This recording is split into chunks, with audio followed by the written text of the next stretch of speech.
साहब, मैं आपसे जानना चाहूँगी, अगर मैं ये स्टेटमेंट कहूँ कि ख़ारजा पॉलिसी इस वक्त एक पुलसरात से गुज़र रही है, तो आपके नज़दीक में ये स्टेटमेंट सही है, गलत है? बताइएगा प्लीज़। दुरुस्त फरमा रही हैं फराश भी साहबा, बड़ा ख़ास लफ्ज़ इस्तेमाल किया आपने, पुलसरात को कोट किया है। दुरुस्त कह रही हैं, वाकई हमारी खारजा पॉलिसी जो है इस वक्त पुलसरात से ही गुजर रही है, सबके साथ मुआहिदा कर रहे हैं।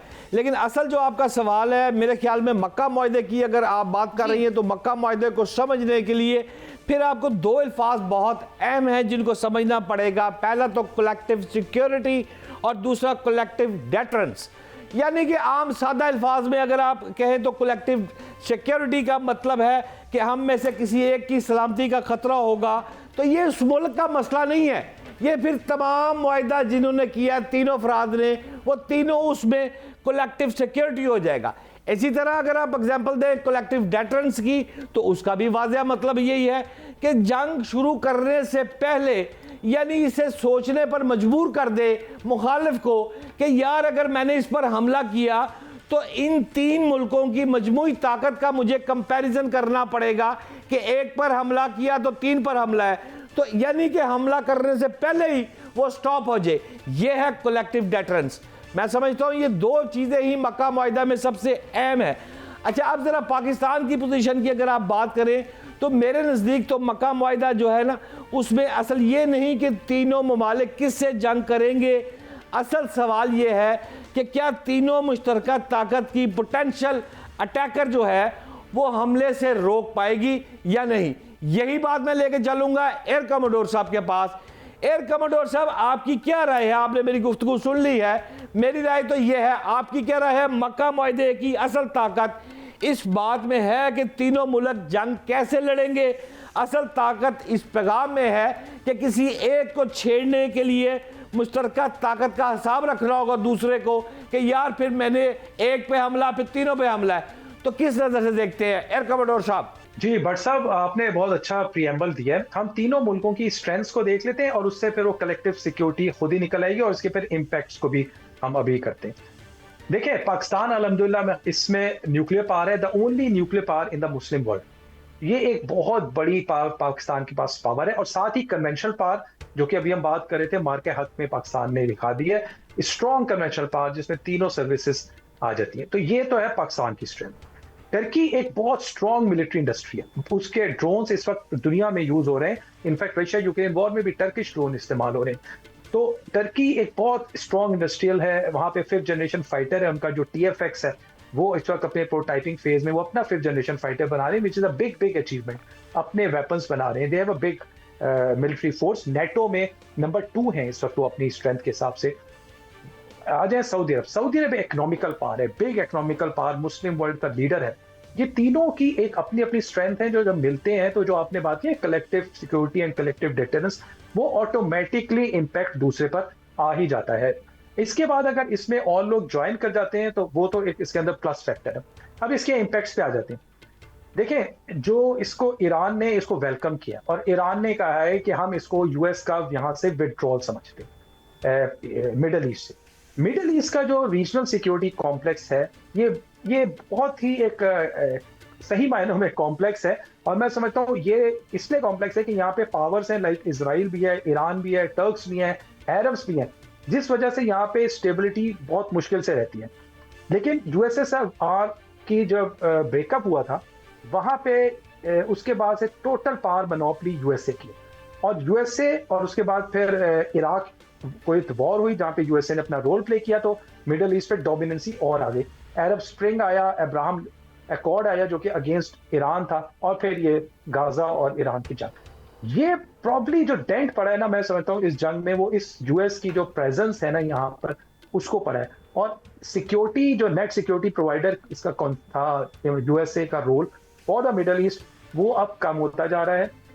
उस वैक्यूम को फिल करना है इन तीनों ने, या एडिशनल एक लोकल सोल्यूशन निकालना है इन्होंने अपना, जिसमें ये अपना रीजनल सिक्योरिटी कॉम्प्लेक्स खुद डिफाइन करेंगे। इजराइल में इसमें बहुत बेचैनी पाई जाती है, क्योंकि देखिए इजराइल का तो है, ग्रेटर इजराइल का उसका एक ख्वाब है ना। तो अगर ग्रेटर इजराइल का ख्वाब क्या है कि इजराइल का इन्फ्लुएंस तमाम मिडल ईस्ट पे हो, ईरान उसको रिएक्ट कर रहा है, इसलिए वो उसके ऊपर अटैक कर रहा है। लेकिन अगर ये हो जाता है तो ग्रेटर इजराइल तो बिल्कुल शेल्फ हो जाएगा। इसके साथ ही आप देखिएगा बहुत जल्द इसके गाजा और ये बाकी जो मिडिल ईस्ट के इश्यूज हैं उनके सोल्यूशन भी निकलने लगेंगे, और इसमें सबसे अहम रोल मैं समझता हूँ पिवटल इंशाल्लाह पाकिस्तान ही प्ले करेगा इंशाल्लाह। जी। काबिल एहतराम कमोडोर रिटायर्ड एहसान अहमद भाई, आपसे जाते जाते मेरा आखिरी सवाल है, फिर फरा पूछ लेंगी। मेरा सवाल आपसे ये है कि इस वक्त 28 फरवरी 2026 की बात करूं अगर मैं, तो अमेरिका ईरान की जंग शुरू होती है। तकरीबन अगर मैं काउंट करने पर आऊं तो 168 डेज अब तक हो गए हैं, यानी कि तकरीबन 5 माह 17 दिन। यार 5 माह 17 दिन की जो जंग है, क्या क़यामत आ गई है कि लोग दरिया में छलांगे लगाना शुरू कर रहे हैं और लोग पागलों की तरह समुद्र में जनाब कूद के स्विमिंग कर रहे हैं और तंग आ गए हैं, उकता गए हैं, फेडअप हो गए हैं। ये कैसी जंगों में ये कैसे मुजाहिद लोग हैं? ये क्या है? आप इसको किस नजर से देख रहे हैं कि वैसे स्विमिंग कर रहे हैं? असल कहानी क्या है? अच्छा, मैं प्योर नेवल पर्सपेक्टिव से बताऊंगा। लोगों को लगता ये है कि शायद वॉरशिप्स के ऊपर जिंदगी गुजारना बड़ी आसान काम है। मैं थोड़ा सा आपको बहुत पुरानी हिस्ट्री में लेके जाऊंगा। जब बरतानिया और फ्रांस की जंगें चल रही थी 17वीं सदी के अंदर, तो जब जंग शुरू होती थी तो प्रेस गैंग निकलता था शहरों में, जो यंग लड़कों को जिन्होंने किसी शिप के ऊपर पहले काम किया उनको उठा के वापस शिप्स के ऊपर ले आते थे। तो लोग छोटे छोटे क्राइम करके जेल में जाना पसंद करते थे, लेकिन शिप पे जाना पसंद नहीं करते थे, क्योंकि जिंदगी बहुत मुश्किल।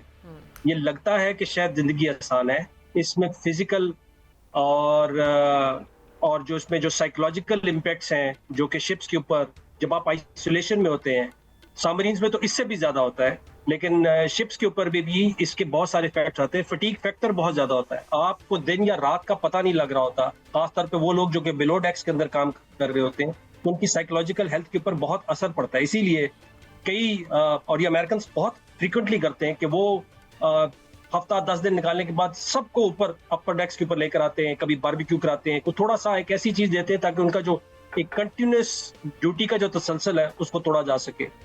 यस, इसमें आप कह सकते हैं कि ये वॉर फटीग है, आप कह सकते हैं किसी एक इंडिविजुअल की एक साइकोलॉजिकल मेंटल हेल्थ ऐसी थी जिसकी वजह से उसने इस तरह का काम कर दिया।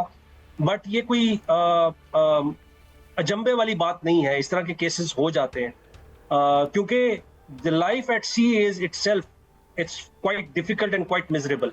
यानी इतना आसान काम नहीं है किसी वॉरशिप के ऊपर इतने लंबी प्रोलॉन्ग डिप्लॉयमेंट के ऊपर रखना। और ये इस वक्त एक बड़ा मसला चल रहा है अमेरिकन के लिए, क्योंकि उनकी जो इतनी बड़ी कैरियर फ्लीट रखने के बावजूद वो जो अपनी डिजायर्ड डिप्लॉयमेंट्स हैं, खासतौर पे पैसिफिक में और अभी अटलांटिक से उठा के जहाजों को दोबारा रीडिप्लॉय कर रहे हैं इंडियन ओशन में, उससे जो साइकिल्स 90 से 95 दिन का या 100 दिन का होता है, वो डिप्लॉयमेंट साइकिल इस वक्त 6-6 महीने के ऊपर चला गया है। डेफिनेटली उसके इफेक्ट्स आते हैं।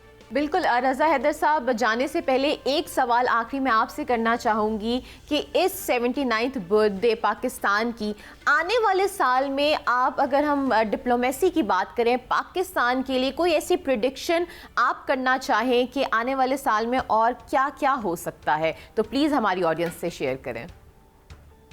जी, मैं पाकिस्तान का रोल आने वाले दिनों में बहुत ग्लोबली बहुत ज़्यादा एक्टिव रोल देख रहा हूँ।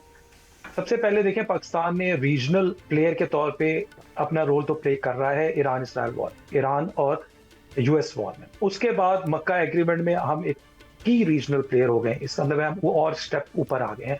पहले हम फैसिलिटेटर थे, अब हम रीजनल प्लेयर हो गए। कंटिन्यूसली हमारा रोल बढ़ रहा है। By virtue of being the nuclear power, role तो हमारा पहले से ही, हम मुस्लिम पावर और बाकी दुनिया में P5+2 में हम शामिल हैं, मतलब वो तो हमारा कोई जगह है ही नहीं।